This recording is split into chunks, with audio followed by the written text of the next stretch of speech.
Stutzer, Master Instructor for the Surge, and today I want to take a quick peek at shoulder position and how it translates into what we would consider upper body strength, and how we can use the Surge full of water to help teach and give feedback on those positions. So when we're thinking about being strong with the upper body, when we're thinking about pressing, pulling, pressing overhead, it comes down to shoulder position. When we're in optimal shoulder position, we can harness strength, but it can't just be the shoulders by themselves. We also have to make sure that the hips and the trunk are set in accordingly. So when we start to look at high performance or athletic strength, functional strength, we want something that's going to tie these pieces together.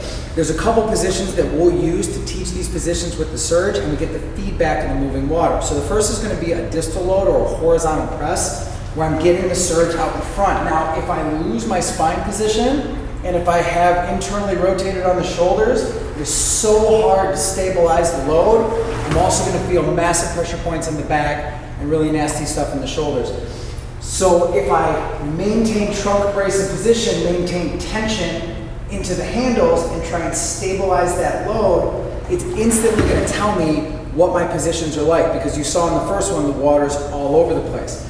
Those simple holds are great, but then I can start to move in and out of it. I can start to move into overhead, trunk stability type progressions, exercises, loading out to the side, or things as simple as maintaining that position as we go through squat ranges to try and get the trunk, the shoulders, and the upper body more integrated into our lower body activities and movements. From an overhead standpoint, same things apply.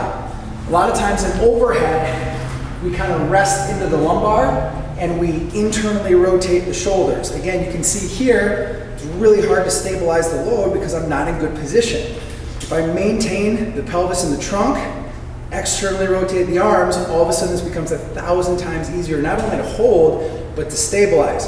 We can start taking that through some range of motion.